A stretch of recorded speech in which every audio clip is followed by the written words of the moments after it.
वाह। मुझे 9 लाख मंगा दे रे ओ सैया दीवाने, मुझे 9 लाख मंगा दे रे ओ सैया दीवाने, मुझे 9 लाख मंगा दे रे ओ सैया दीवाने।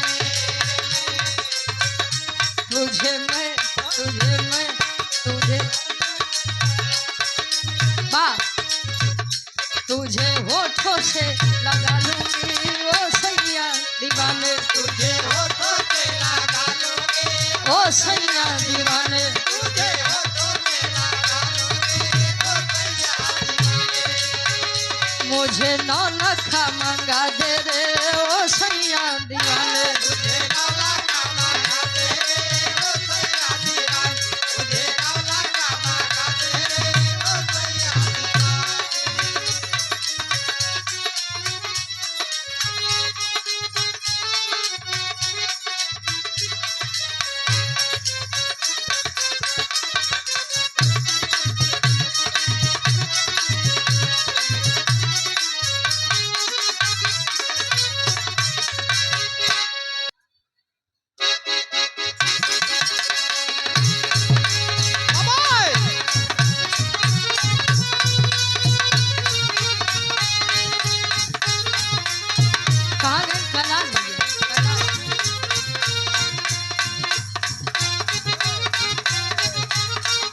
आज आप कैलाश भैया बाहर जाए आराम से।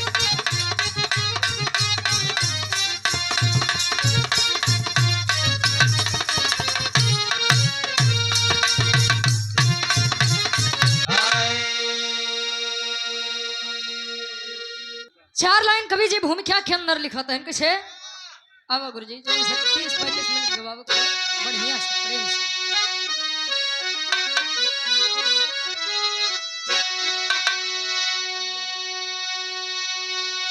कहे दिन करके किरणें जब पड़ती थी तिस पर, तिमिर से आता वहां भाग जाता। अरे अमृतमणि बाणी संतों की सुन के ज्ञानी अज्ञानियों में स्वयं जाग जाता। निज स्वार्थी करो लाख जब तब करो, अरे छलकती है उसमें भी असुरों की छाया।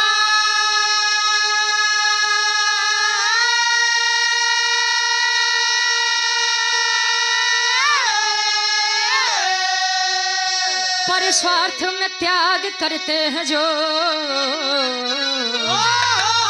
वही भक्त भगवान को भी है भाया।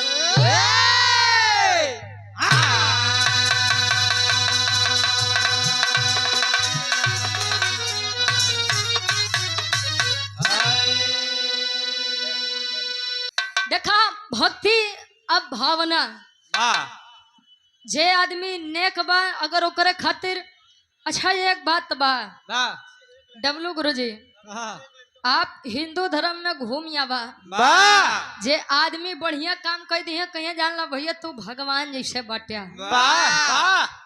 अब मुस्लिम धर्म में तू कितनो बढ़िया काम कर दबा कभो नहीं करी है तू अल्लाह जैसे बाटिया। हिंदू धर्म में सबका भगवाने बनवे टहरा का गुरु जी। नारद जी के हरकत रही कि वहां एक लड़का पैदा करवाए। अच्छा अहंकार डब्लू गुरु जी, अहंकार आजकल सब केहू के तनिए तनी बा, लेकिन बा जरूर। केहू के अपने बल के ऊपर घमंड बा, केहू के अपने ज्ञान के ऊपर घमंड बा, केहू के अपने सुंदरता के ऊपर घमंड बा, केहू के अपने मेहरारू के ऊपर घमंड बा। सबसे बड़ा घमंडी आदमी तो ये बेचारू है। कहे से कि अच्छा सही बात बा, नीला ड्रम में डाले वाले समय में सुधीर भैया जेकर मेहरारू लायक मिल जाए तो जान लो उसी बड़ो घमंडी आदमी के होई हो। यहाँ देवसी नारद मृत्युलोक का भ्रमण लगाते हैं, थले देखते हैं का कवि जी एक लाइन गजल के भाव लिखते हैं। आई गीत के विजय लाल यादव गुरु जी बड़ा लहाई के गा रहे हैं। कैसे जिंदगी का एक ही काट सकते हैं, कवन सत्य बा।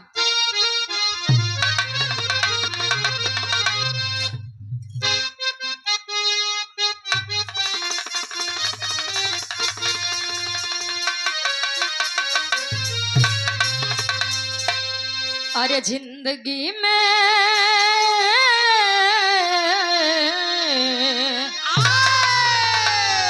जिंदगी में हजारों का मेला जुड़ा। डब्लू गुरुजी। जिंदगी में हजारों का मेला जुड़ा, हंस जब जब उड़ा तब अकेला उड़ा, हंस जब जब उड़ा तब अकेला उड़ा।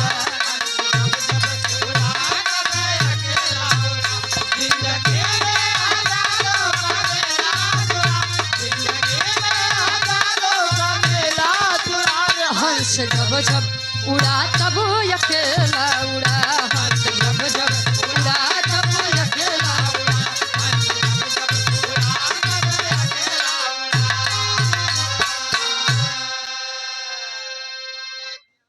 कहे जिंदगी में हजारों का मेला जुड़ा, हंस जब जब उड़ा तब कितनो रिश्ता कितनो नाता बनाए ले, लेकिन जब जाबा तब अकेले जाबा। कम मंजीत भैया क्यों जाए नहीं। वैसे देखा मंजीत भैया हमारे बड़ा निस्वार्थी आदमी है। सबको सब केहू से स्वार्थ बा, इनको बेचारू खाली एक ही चीज से स्वार्थ बा। अच्छा उनकर गदही से काहे स्वार्थ रही। जवाबदारी ले कुणाल सरोज महुली से 20 रुपया भैया, बहुत बहुत धन्यवाद।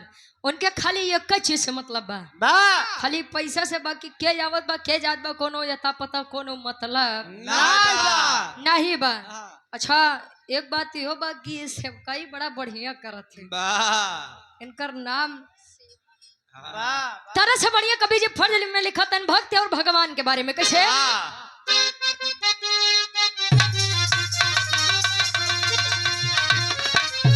कभी जी लिखा था कैसे,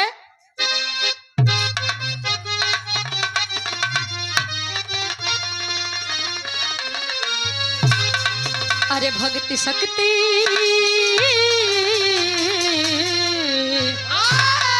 भक्ति शक्ति का फंदा है ऊंचे जुड़े, भक्ति शक्ति का फंदा है ऊंचे जुड़े, भक्त हित रहते भगवान हमेशा खड़े, भक्त हित रहते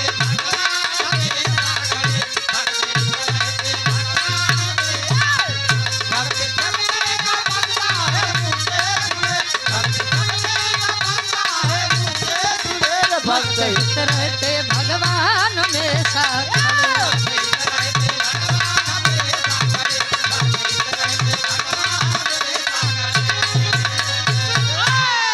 काया भक्ति शक्ति का फंदा है ऊंचे जुड़े, भक्त हित रहते भगवान हमेशा खड़े। अच्छा ये गाना चला रहे कि भगत के बस में है भगवान, भक्त बिना ये कुछ भी नहीं है, भक्त है इनकी जान। का गुरुजी भक्त बिना भगवान कुछ होना ही ना, भगवान बिना भक्त कुछ होना ही ना। अरे ये बात सावन के सोमवार के तो कितना लड़की, अच्छा लड़की के बाद जाए कितना लड़का नीक मेहरारू पावे बदे बेचारे व्रत है। अब तू अपने जैसा सबके जानत होगा, वो बेचारे मनावत हो भाई हमका नीला डरम में नहीं जाए भाई, भोलेनाथ हमका निके मेहरारू दे। अब कामर लेके जाइए बेचारे देवघर जल चढ़ावे बदे, खाली बदनाम तुम मेहरारू उनको की है। कवि जी लिखा था कहानी के शुरुआत यारे से बा कैसे,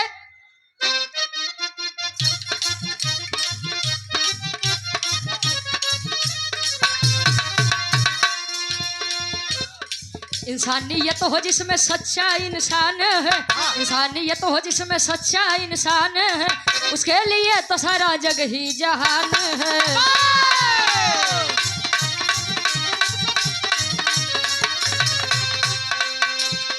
किसी एक गांव में किसान दयावान रहा, किसी एक गांव में किसान दयावान रहा, किंतु फूल बिना गुलशन वीरान रहा।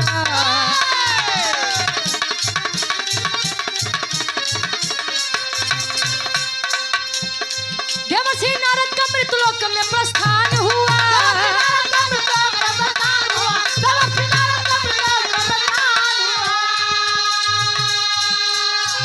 अरे तो देवर्षि नारद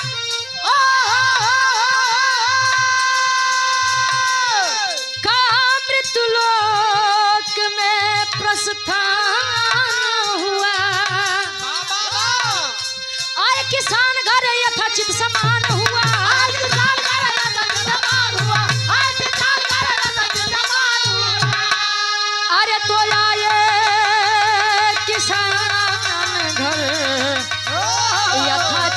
समान हुआ।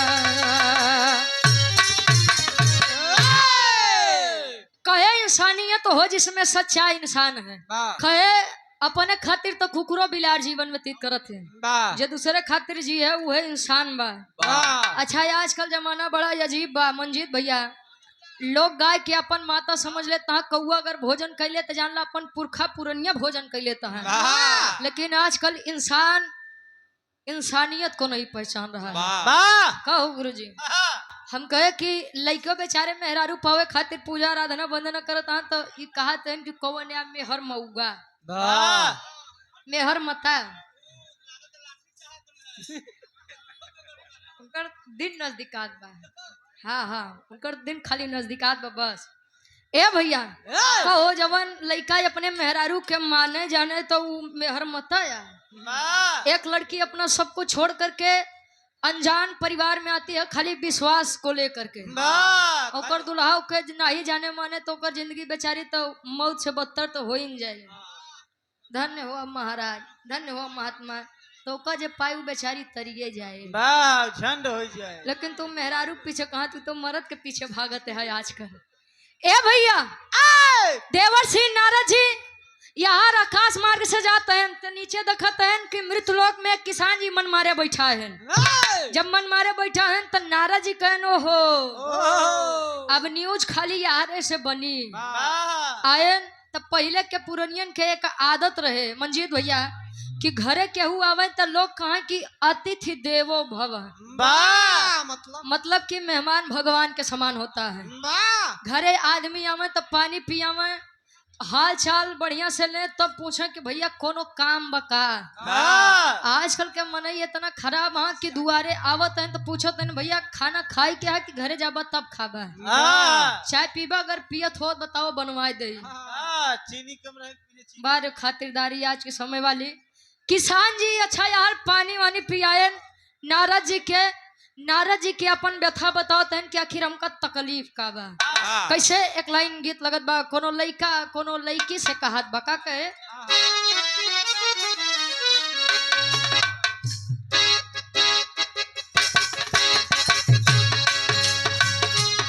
बा क्या बात है।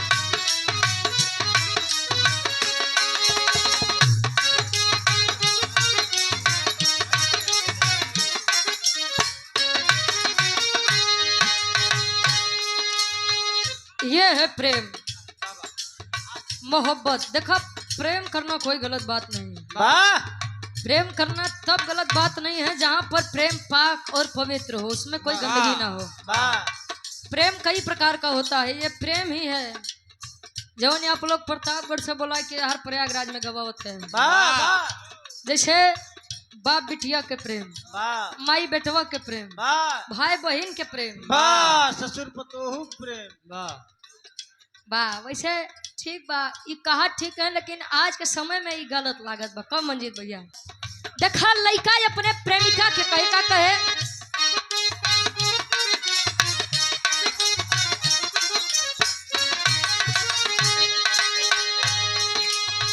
कहा तू ताये गोरी तोहरी गली ऐती जईती,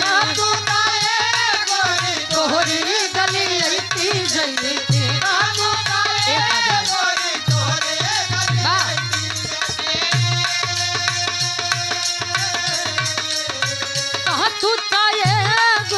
तोहरी गली ऐती जैती, छत पर से कहा तू हेलो हेलो ए चमक चलो, छत पर से कहा तू हेलो हेलो ए चमक चलो, छत पर से कहा तू हेलो हेलो ए चमक चलो।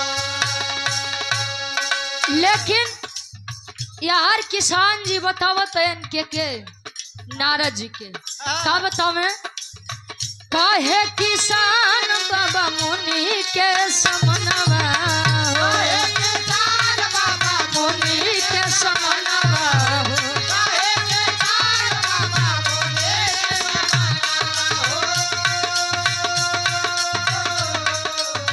काहे किसान बाबा मुनि के समनवा हो।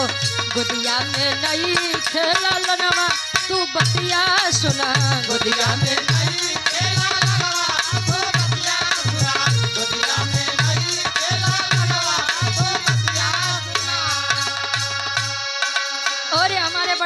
इस भाव पर प्रसन्न होकर के संतोष यादव जी समाजवादी सिपाही है चंद्रपुर से बीडीसी आपके द्वारा 101 रुपया ऑनलाइन पुरस्कार आया है। बहुत बहुत धन्यवाद। कहे कवने जाना मामा के दुखवा हो उदित हो भइले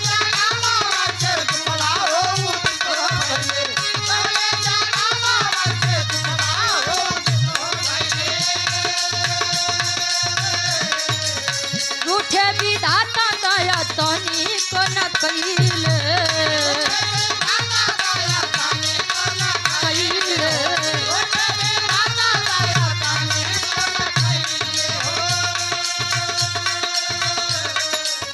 दिन रात ताड़ा पे मनवा तू बतिया सुना दिन रात ताड़ा पे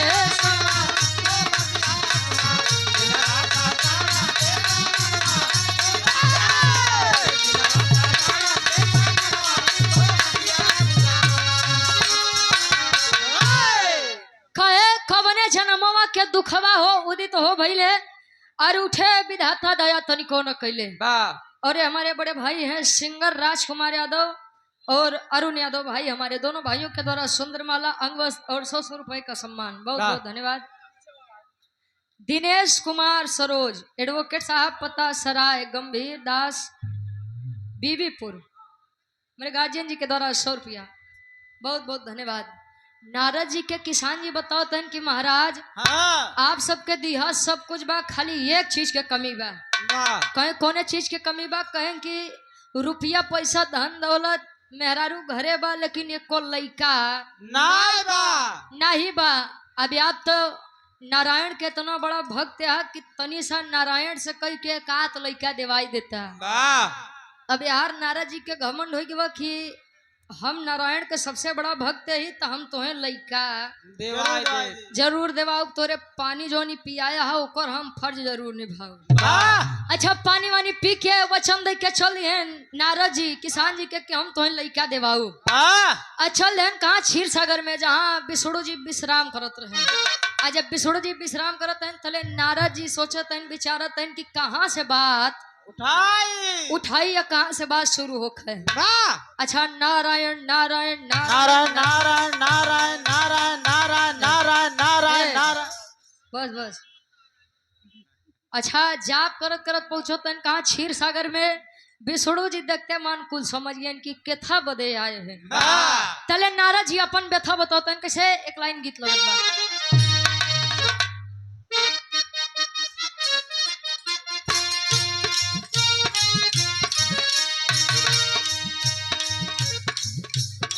नइखे हुजूर कोनो लइकन के गलती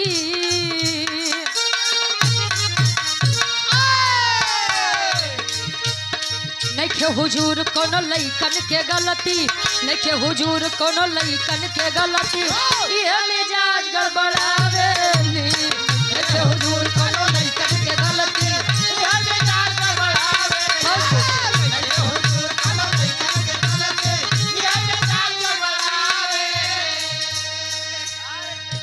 नइखे हुजूर कोनो लइकन के गलती इहे मिजाज गड़बड़ावे कहो मंजीत भैया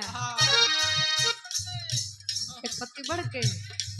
अच्छा यार देवर सिंह नारद जी पहुंचे तन विष्णु जी लगे विष्णु जी से कहते किसे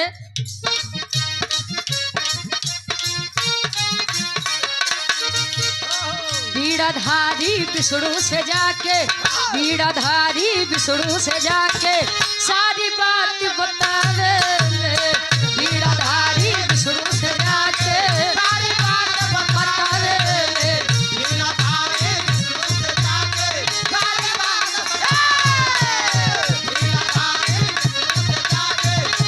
बात बतावे बीड़ाधारी विष्णु से जाके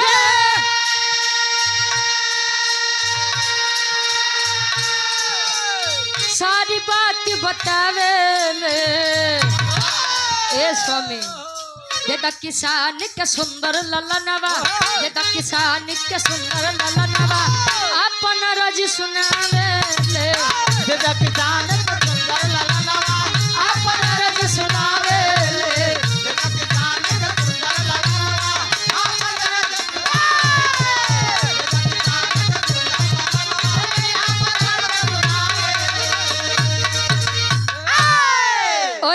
भाई हमारे प्रदीप यादव जी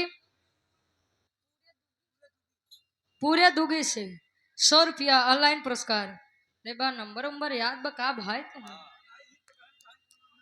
कहे कि नारा जी समझावत है कि महाराज अब अमृत लोग गए कहें तब कहे न किसान जी मिलन बेचारे बड़ा स्वभाव के बड़ा अच्छा आदमी रहे बढ़िया पानी वानी पियान पानी पिए तो हम पूछे कि का दिक्कत बा कहें दिक्कत कुछ नहीं बा रुपया पैसा धन दौलत सब कुछ बा खाली कमी एक के बा।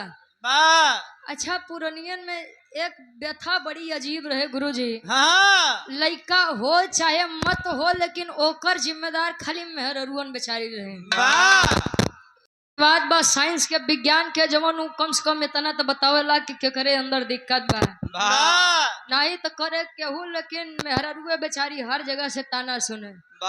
लड़की जन्माए तय करे बेटवे नहीं देत बा और लड़का नहीं हो तई बाझिन बा कर मुंह मत देखा। पहले के जितनी फिल्म बने कोनो न कोनो बेस पे रहा कोनो न कोनो चीज पर आधारित रहा। आजकल के तो खाली प्यार से जुड़त बा अंत में मारपीट हो के कत्ल हो के मिल जाता है दाइन। समझावत है नारद जी की उनके पास सब कुछ बा खाली एक चीज नहीं बस संतान सुख। दुनिया का सब सुख एक तरफ लेकिन संतान सुख एक तरफ। ये महाराज उनके खिलैका दे देता संसार के सबसे बड़ा भक्ति आपके हम यही दिन रात नारायण नारायण के जाप करी थी हम वचन दे किया यही हमारा वचन खाली नहीं जाए के चाहिए। अच्छा विष्णु जी लगे पोथी पत्रा पलट कहन भैया एक बात बताइए। कैलाश भैया एक बात बताइए तनी धीरे बतिया कहन कि सब कुछ ठीक है बनारत लेकिन वो करे जीवन में वो करे भाग्य में लइका के सुख है नहीं बा। कहे महाराज ऐसे मत कहा हमारे जुबान के जवन कीमत बा उ माटी में मिल जाई। अच्छा पहले के पुरनिया एक बात कहा कि रघुकुल रीत सदा चली आई मेहरारू ऊपर जुलुम ढाई। अच्छा मेहरारून के ऊपर बड़ी विपदा भको गुरुजी के करे ऊपर हो सीता के देख ले और सुपर्णखा के देख ले और न विश्वास हो तारा के देख ले नहीं भरोसा हो तो मंजित भैया हाँ ये कुली भुलाई गया खाली नीले ड्रम इनके याद बा। राकेश कश्यप भैया हमारे महुली से 51 रुपया। अच्छा रितेश कश्यप महुली से 51 रुपया। और हमारे और सूरज यदुवंशी जी के बहुत बड़े फैन हैं रमेश यादव भैया हमारे 51 रुपया बहुत बहुत धन्यवाद। लावा कैलाश भैया कहाँ देते हैं निकुल जय सिंह यादव पूरे दुर्गी से 51 रुपया ऑनलाइन पुरस्कार बहुत बहुत धन्यवाद। ए भैया अब यार विष्णु जी जब इतनी बात बताएं कहन कि महाराज हमार बात कटी जाए आपको इतना बड़ा भक्त है ही जान लो बड़ी बदनामी हो कि नरदा सार झूठे बोला था खाली एक लड़का के बाद भाई एक लड़का दिवाई देता है कहन तुम्हार दिमाग खराब बका जब किस्मत कर्म में लड़का है नहीं बता कहाँ से लड़का हम दवाई। अच्छा नारा जी बेचारू मन मार के निकल दे हैं क्षीर सागर के बाद क्षीर सागर में छोड़ दा। विष्णु जी कहन क्यों करे जीवन में संतान सुख नाही बा। अब यार महात्मा जी के दुआरे एक महात्मा एक संत जी अलख जगावत है कौन अलख रहे खाटी इलाहाबादी तर्ज लगत बा।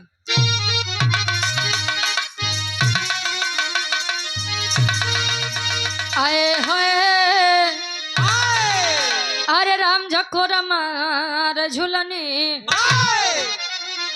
अरे राम झको रमार झुलनी कहीं साड़ी लहराए हो झको रमार झुलनी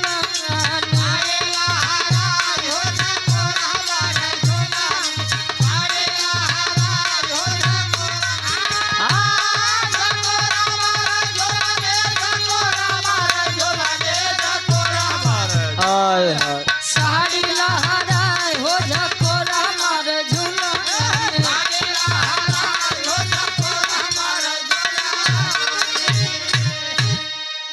लेकिन महात्मा जी के दरवाजे किसान जी के दरवाजे वो महात्मा जी संत जी। अच्छा संत का मतलब क्या होता है डब्लू गुरु जी जेके संसारिक मोह माया से कोनो मतलब ना बा। आजकल तो देखत है कि जे ज्ञान बतावत है कि ढेर सांसारिक मोह में मत रहिए वो बेचारे 25 लाख 30 लाख के गाड़ी पे घूमते हैं जे कहा था कि ये सब झूठा है वो नहीं ठहरते हैं। आजकल के मनबा के सत्य बोलत बा। आ संत जी जे पहुंचे था अलग जगह होते हैं। कौन अलग जगह है? आए हाय अरे जय रोटी देते बेटा वाला, अरे जय रोटी देते बेटा वाला, ई है वरदान बा, जय रोटी देते बेटा वाला।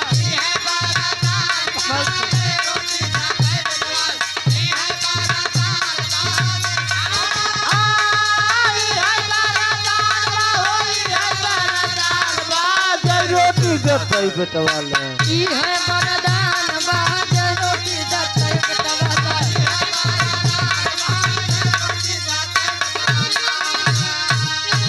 कहे जय रोटी देते बेटा वाला, ई है वरदान बा। इतनी बतिया किसान जी अंदर रहे नहीं सुन पाए तो लगे दौड़े बेचारू। अब भाई पुत्र मोह होता रहे भाई लड़के के सुख तो चाहते रहन। आयन कहन बाबा का कहते तो फिर से कहा कहें बेटा देखो ढेर दिन हो गए बा कुछ खाए पिए नहीं, यही जान ला भूख से प्राण एकदम तड़पत बा। समझावत कहे भूखिया लागल बा जइगो रोटिया खियइबा, भूखिया लागल बा जइगो रोटिया खियइबा, भूखिया लागल बा जइगो रोटिया खियइबा। जय रोटी तय लाल उपहार में पैबा, जय रोटी तय लाल उपहार में पैबा, जय रोटी तय लाल उपहार में पैबा। पैदा होई हला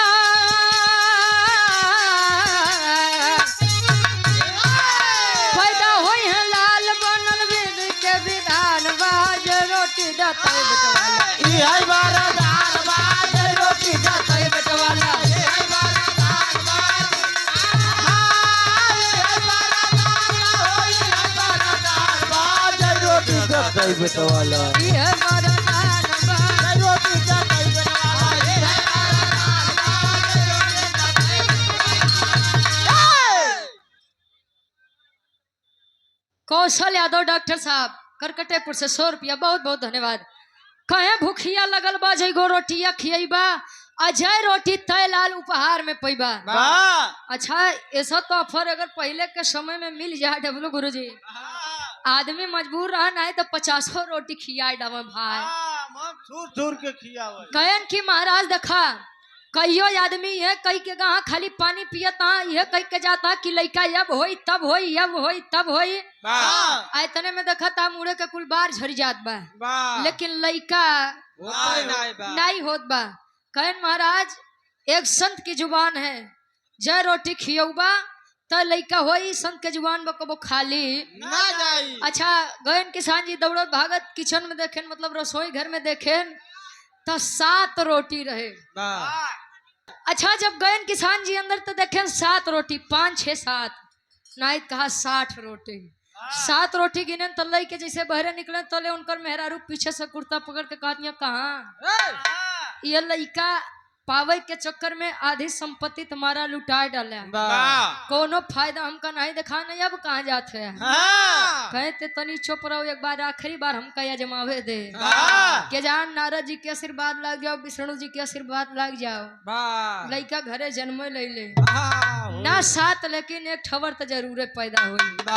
अच्छा पहुँचे महात्मा जी भोजन करें आत्मा तृप्त भय आशीर्वाद दे के गए कि बेटवा 7 रोटी खियाया, समय रहते समय आगे जब आई भविष्य में तोरे 7 गदेला हो। लगे किसान जी के मने मन लड्डू फूटे मंजीत भैया। अच्छा धीरे धीरे समय बीता, भविष्य में भवा का टेरी के भाव लगत बा।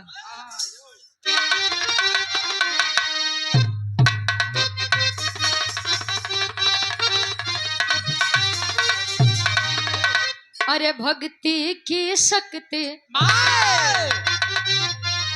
अरे भारी पड़ गई, अरे राम भक्ति की शक्ति भारी,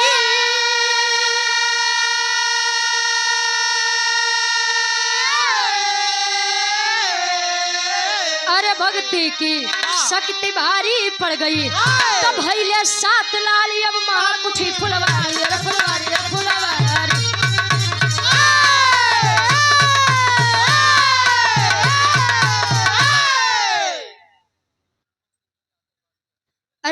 शंकर यादव कालिया। क्या बात है भैया हमारे 100 रुपया। वाह कालिया सांभा के रामगढ़ कोठारी से, अच्छा हमारे गार्जियन जी के द्वारा 100 रुपया। डॉक्टर सचिन यादव जी रामगढ़ कोठारी से 100 रुपया, बहुत बहुत धन्यवाद। विजय पटेल रामगढ़ कोठारी से, अच्छा विजय पटेल उर्फ आमने, अरे वाह, रामगढ़ कोठारी से 100 रुपया भैया, बहुत बहुत धन्यवाद। सांभा किधर गया रे कालिया आ रहा ठीक है है। कहे भैले साथ लाली अब महाकुठी फुलवारी, भक्ति की शक्ति भारी पड़ गई। सोचिए किसान जी के बात सुन के जब नारद जी गए विष्णु जी लगे, तब विष्णु जी कहे कि बेटवा करे कर्म या किस्मत में लइका के सुख नहीं बा। महात्मा जी घरे 7 रोटी खाए और 7 लइका घरे जन्म लिए। अच्छा फिर से यार नारद जी देखा शांति से बैठे वाले नहीं रहे। कहा गवा कि जहिया नारद कुछ न पावे, हड्डी फेंक दो कुकुर लड़ावे, जेकर बात कभी रद्द ना हो वही है नारद। नारद जी पहुंचे देखते हैं तो किसान के दुअरवा 7 गदेला छोट छोट यार वहां टहरते हैं। देखा कितनो पागल आदमी यहाँ जगह कहते बंतु पागल। अच्छा एक हमार कलाकार से भी रहा रहे तो खड़ी वहीं बेचारो कहीं। अच्छा एक बात बतावा रुचि, उ 7 गदेलवा इकट्ठे भरे हैं। कहे जब तुम मेहरारू हो के सब पूछत या तब हम तो का जवाब कैसे दे का गुरु जी। अब यार धीरे धीरे समय बीता, नारद जी जब देखे तब नारद जी के खुन्नस बाढ़ी गए कि विष्णु जी कहन के करे जीवन में लइका के सुख नहीं बा, करे दुआरे 7 गदेला टहरत जाने के इच्छा जगी बा। आ जब आए त नारद जी का देखते मान लगे किसान जी प्रसन्न होए। अरे बाबा बैठा, बाबा बैठा, सरपंच जी बैठा, पानी वानी पिया। आप जैसा दिल तो क्यों के है नहीं बा। आपका दिल दरिया है पूरा। आपका दिल नहीं, आपका दिल दरिया है। कहन बतावा तू एक लइका कही के गए है, तू इतना बड़ा दानी है कि एक नहीं बल्कि 7 गदेला हमरे हो गया तोरे आशीर्वाद से। नारद जी लगे ऊपर से नीचे देखे हमरे आशीर्वाद से। कब हो विष्णु जी तो कहें तो लड़का के सुखे नहीं बा तो तोरे सारे 7 गदेला कहाँ से हो गए। नारद जी के किसान जी बताते हैं कैसे बिरहा के आखिरी तरज लगत बा। आई गीत फिल्मी दुनिया में अपने समय में बड़ा तहलका मचा रही। हमारे महेंद्र यादव दादा के बड़ी फेवरेट तरज भाई। हाँ उनके लड़कैया के गीत कैसे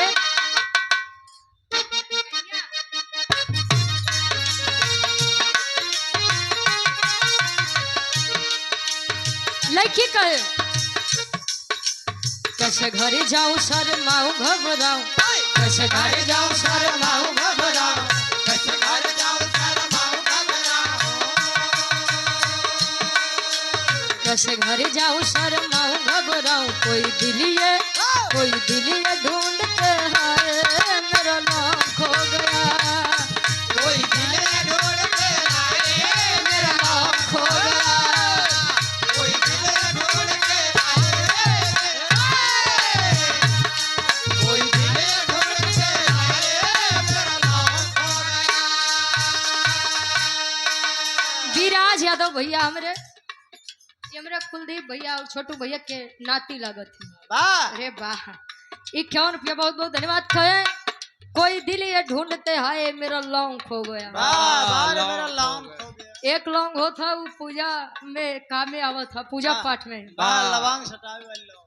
हाँ हो, और एक लौंग हो था ये नाकी में पहिरे वाले। अच्छा हम पहले नहीं समझ पाते रहे कि का फौजे बदे कहा बा। तो एक दिन हमारे दादा हमें समझाए, दादा का मतलब महेंद्र दादा। लड़का रहे कोना लड़की के खूबसूरती के बखान करे कैसे रोडवा पे चले लू तू रूपवा सवार के, रोडवा पे चले लू तो रूपवा सवार के, रोडवा पे चले लू तो रूपवा सवार के। कालिया यादव भैया मेरे रामगढ़ कोठारी से आप हैं। अच्छा सामने आप, अरे वाह 100 रुपया बहुत बहुत धन्यवाद। कहे आज देखा हमका एक बात पे खुशी बा कि जैसा काम वैसा, जैसा नाम वैसा काम। नहीं तो भैया विश्वास माना नाम रहा एक जने के गोरे लाल, हमारे प्रदीप भैया उनके कटहर बेचे बदे भेज दी। नाम रहन उनकर गोरेलाल। अब विश्वास मन उनके देख लेता तो रात में खाली उनकर दांते भर देखात। वाह जैसे तावक पास रहती और बेचारू उनके भेज दिहन कटहर बेचे बदे। मनबा नहीं तू कहे रोडवा पे चले तू रूपवा सवार के, गोरवा पे चले रूपवा सवार के, रोडवा पे चले रूपवा सवार के। केतना तारीफ करी तोहरे सलवार के, केतना तारीफ करी सूट सलवार के, केतना तारीफ करी सूट सलवार के। रोडवा पे चले तू रूपवा सवार के, केतना बखान करी सूट सलवार के। दिलवा में आग लगाए तेरा लाल दुपट्टा, दिलवा में आग लगाए तेरा लाल दुपट्टा, दिलवा में आग लगाए दिलवा में आग लगाए तेरा लाल दुपट्टा। लेकिन यार जब नारद जी सुनन की किसान का लड़का भवा हुआ 7, 1 2 3 नहीं बल्कि पूरा 7 गदेला। अब गुस्सिया के चल रहे कहाँ विष्णु जी लगे पूछे बदे कि आखिर हमारे साथ ऐसा धोखा काहे किया। दिन रात नारायण नारायण करत कर जान हम आज जुबान नहीं सुखात। दिन रात हम बीड़ा टेरत रही थी खाली तोहरे नाम के। और लड़का जब करे के भवा तो हमारे साथ धोखा किया, गद्दारी कह दिया। गद्दारी कर पे चल देन कैसे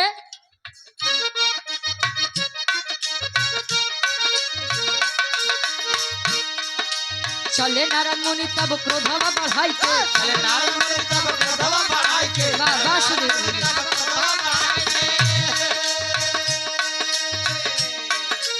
विष्णु के पास तब पहुँचे हैं जाए के, विष्णु के पास तब पहुँचे जाए के, विष्णु के पास तब पहुँचे जाए के। चले नारायण मुनि तब क्रोधवा बढ़ाई के, विष्णु के पास तब पहुँचे हैं जाए के। प्रभु जी से बात बताइए सोचे मुनि रैया, प्रभु जी से बात बताइए सोचे मुनि रैया, प्रभु जी से बात बताइए प्रभु जी से बात बताइए सोचे मुनि रैया। नारद जी चल दिए। अब विष्णु जी जब देखें कि नारद मार गुस्सियाई क्या आवत है लगन हिले कांपे बेचारू। गुरु जी लगा बेचारू विष्णु जी हिले कांपे। आई गए बेटवा नारद कहाँ रहा कहें कि कस महाराज बड़ा हिलत कांपत है कोनो बात बका।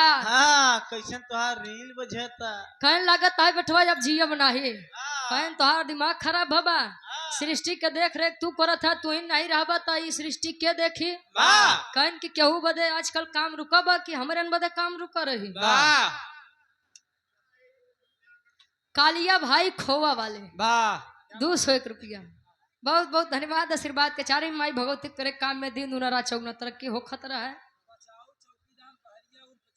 बचाऊ चौकीदार बहरिया उर्फ चौकीदार, अच्छा उर्फ जमींदार पटेल। ठीक ठीक क्या बात जद्दूपुर से जा। अच्छा चतुरपुर जा भैया। अच्छा चतुरेपुर बीबीपुर दुल्हापुर कुलिहारे वाह। 51 रुपया बहुत बहुत धन्यवाद आशीर्वाद के चाह रहे। ए भैया यार नारद जी का देखे जब विष्णु जी लगा कला फैलावे कहन कि महाराज तो का बचे बदे कोनो इलाज बना बा। नारद जी के बतिया सुन के विष्णु जी कहन खाली एक का इलाज बा बेटा। कहन कौन इलाज।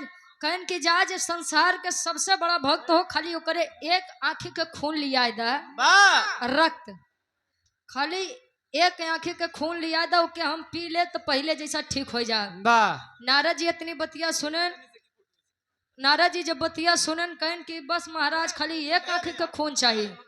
कहन तब कहन कि अगर एक आंखी के खून चाहिए तो मृत्यु लोग इतना बड़ा बा कहूँ ना कहूँ भक्त मिली जाए।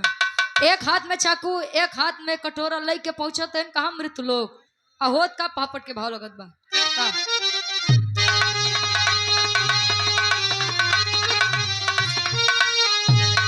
अरे भगवान विष्णु हंस के करे अब पयनावा नारद जी। अच्छा ती लोग खड़ी हम पहुंच गए। क्या बात कहा तंक से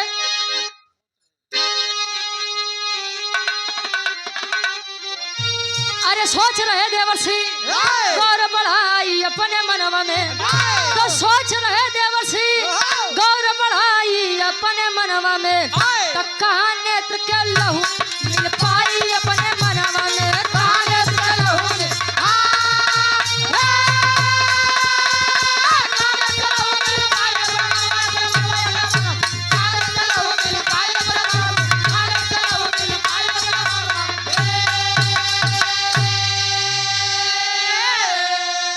अरे दर दर भटक रहे मुनि नारद हाथ में पात्र उठाई हो पूर्ण हुई ना मन की मनसा संत के बात जब आई हो अरे बतिया सुन के सोचे नारद जी अपने मनवा में कहा नेत्र के लहू मिल पाई अपने मनवा में नारद जी खून रक्त खोजे बदे पहुंचत है मृतलोक में एक हाथ में चाकू एक हाथ में कटोरा जेका देखत है तनी सा तिलक चंदन लगाए बा उसी पूछत है भैया विष्णु जी के भक्त है कहा कि पूछा मत उनकर हम इतना बरियार भक्त है कि जले एक लोटा जल उनके नहीं चढ़ाई तले जल अन्न हम खुदे नहीं ग्रहण करी कहन तब सुना विष्णु जी के जान खतरे में बा कहन कि जा जे संसार के सबसे बड़ा भक्त हमार हो ओकरे आँखी के खून लिया के दा हम पी ले ठीक हो जात तो उहे बदे हम आए ही जे तिलक चंदन लगाए रहा तिलक चंदन पोछ के कहन तोहार दिमाग खराब बना रद अब उनके चक्कर में हम अपन मेहरारू लड़किया बच्चा के खाई में थोड़ी धकेलब हम ही अपने मेहरारू के अकलौता मरद है भाई हमरे घरे दूठी गदेला है हमारी एक हाथ फूट जाए तो हम कैसे गुजारा करब बहुत बोलत है भाई कहन कि ऐसा अगर करक हो तो जान हमार पूरा दुनिया नाश हो जाई तनी सा आगे बढ़ा नारद जी हम रक्त नाही देबे अच्छा ये करत करत करत करत जब 2 दिन बीत गवा तीसरे दिन पहुंचो तन कहा जौन महात्मा जी कह रहे हैं कि जे रोटी खियोबा तो लइका तोरे जन्म ली जब पहुंचो तन त अच्छा एक बात बा डब्लू गुरुजी जे महान बा उ कभो अपन बखान अपने मुहे नहीं करी जे खाली हुए है कि बस 2 सीसी ले ले त उ लगी है बड़कई हां के लागी वंशी बढ़िया वंशी बड़वारी आदमी पूरे विश्व में केहू नहीं बा जकरे भरा बाटे उ बेचारा ऐसा शांत से बैठी जैसे लागे कि करे कुछ है नहीं बा सागर है दरअसल जानत है गुरुजी जब शुरू से जे रुपया पैसा नहीं देखे रहा जब अचानक से ओकरे रुपया आवे लागत ना तू बौराई जात हाँ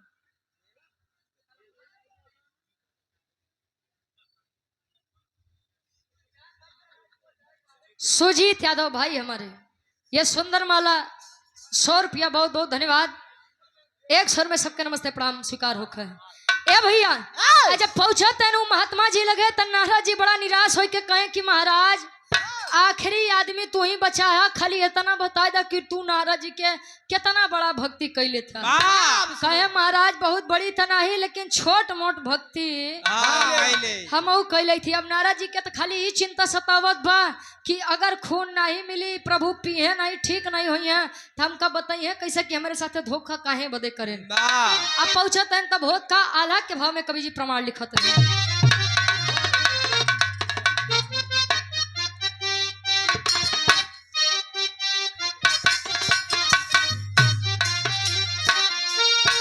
कहे अरे निर्धन के मिले जैसे ज्ञान के गठरिया भैया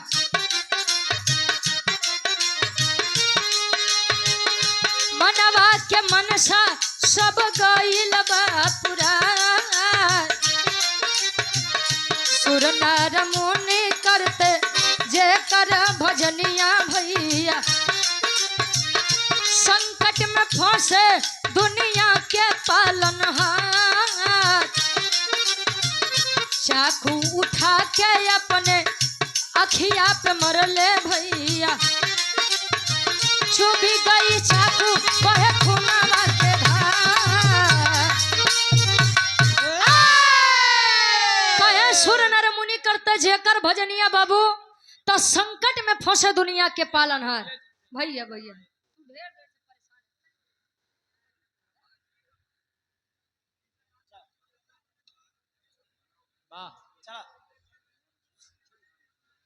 हो गए भाई भैया नमस्ते खुश हो रहे ए भैया अच्छा यार नारद जी जब पहुंचन तब वह महात्मा जी उठाए चाकू और अपने आँखी में मार के जब रक्त बहा लाग वाह कटोरा नारद जी आगे कह देन उनकर आँख फूटी बा एकर चिंता नारद के नहीं बा वाह खाली ये खुशी यहाँ की रक्त मिल गया अब पी है ठीक हो हमार जवाब हमका मिली वाह लई के पहुंचत है जब जैसे पहुंचन क्षीर सागर तले विष्णु जी लगे हंसे हाँ जब हंसा लगे तो नारद जी कहन कि अरे बाप रे वाह विष्णु जी जब खाली रक्त की खुशबू से इतना प्रसन्न हो गए वाह खुशबू से हाँ हो सुगंध महक Ashok truck body maker Karnaipur Karkatepur से 111 रुपये वाह बहुत बहुत धन्यवाद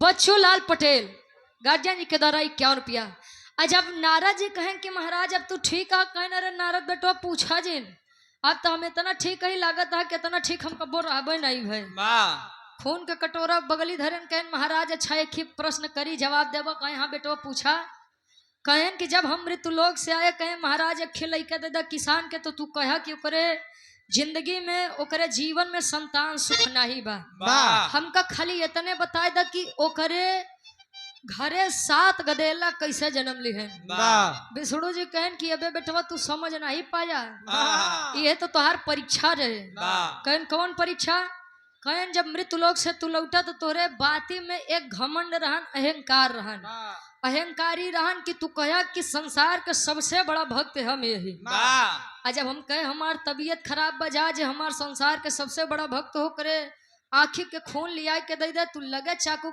कटोरा लई के मृत्यु लोक टहरे वाह अब ई बतावा कि तू केकर भक्त है वाह केकर भक्ति करत है खाली बस विष्णुए नारायण नारायण रटे बड़े भक्ति करत है वाह विष्णु जी के समझ में आ गया कि रटे से भक्ति हो नहीं होता है वाह आखिरी भाव खड़ी के भाव में कवि जी लिखत हैं कैसे नारद जी के अहंकार टूटा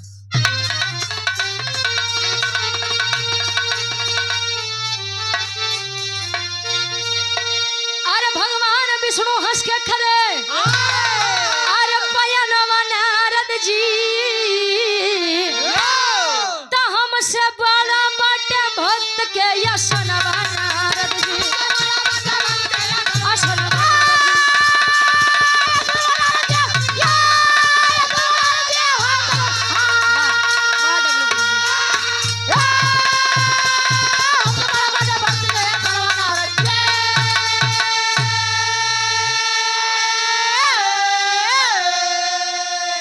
क्यों किसान खलाई का हम यहाँ बदे दी है कि जवन महात्मा अपने आँखी के खून दिए उनके लाज बतावे बरे जवन भक्त अगर भगवान के प्रति विश्वास रखत बा निस्वार्थ भावना से अगर ओकर मदद हम नहीं करब तो कितना ले हमार मदद करी और कितना ले हमारे ऊपर विश्वास करी या से हमका उस संत के बाती पे खरा उतरे के पड़ा अब यार नारद जी सोचत है कि हमसे बड़ी भूल हो गया हम खाली रट के भक्ति करत रहे वो अपन काम लाई गए कहे अरे करे पश्चाताप है मन में बीड़ा धारी तब फूटी हुई आंख प्रभु दिए हैं सवार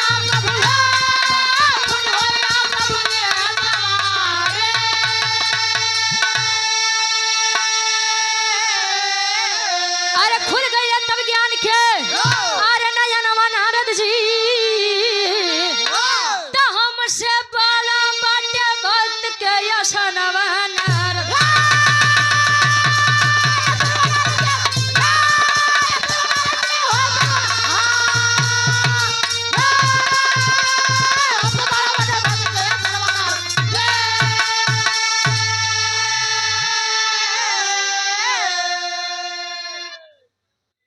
सीता देवी बनतरही से ये हमारी बहुत बड़ी फैन है सोशल मीडिया पे बड़ा सम्मान बड़ा प्यार देते हैं ये पुनः 51 रुपया बहुत बहुत धन्यवाद और जिला पंचायत पद के प्रत्याशी वार्ड नंबर 1 सहसों से कुलदीप यादव सूरज यदुवंशी के पापा के बुआ के लड़का के पापा के बुआ के लड़का यानी उनका चाचा जी हैं अरे भैया कि प्रयागराज ही चली आवा भाई तो इनकर खाली रिश्तेदारी में देखा था ये संचालक समारोह गेस्ट हाउस रजयपुर से 101 रुपया भैया बहुत बहुत धन्यवाद दीपक टेंट हाउस चतुरपुर से 100 रुपया भैया के टेंट लगा बा। नंबर 1 के व्यवस्था बा भैया। ऐसा काम में दिन दुना चौगुना तरक्की होत रहे। यार नारा जी के अहंकार टूटा। यार किसान के 7 गदेला जन्म लिखे। वार नारा जी राजा मोरंग के लड़का जन्म हुआ एक ही अयार से 7 गदेला जन्म लिखे। आखिरी में खानदान के परिचय बा। गुरु बिहारी, गुरु गणेश, गुरु रामलाल गुरकारी, सत्य से चंद्रिका कवि, भारत जी बने पुजारी हो।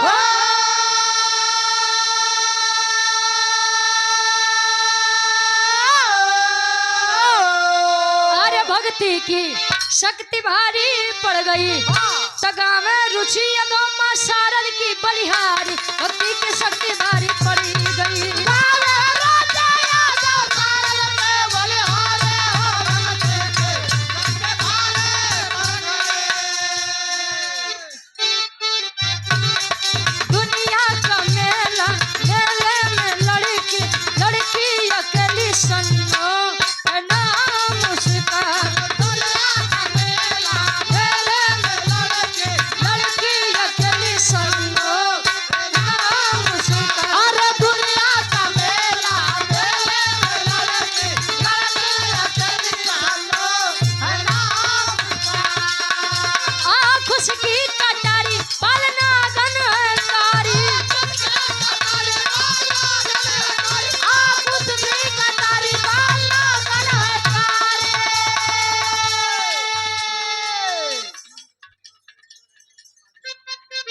सरस्वती मेडिकल स्टोर एंड खाद भंडार का नाम है भैया? अनुज यादव दिल्लीपुर से, बीबीपुर से। अच्छा भाई के द्वारा 100 रुपया बहुत बहुत धन्यवाद। आशीर्वाद के चाह रहे हैं। खुश की कटारी बालनागनकारी गोरे गोरे अनार जैसा गाल उसका। छोटू भैया के बड़े पिताजी राम सुमेर यादव जी 100 रुपया बहुत बहुत धन्यवाद। कहे दुनिया का मेला मेले में लड़की लड़की अकेली सुनो।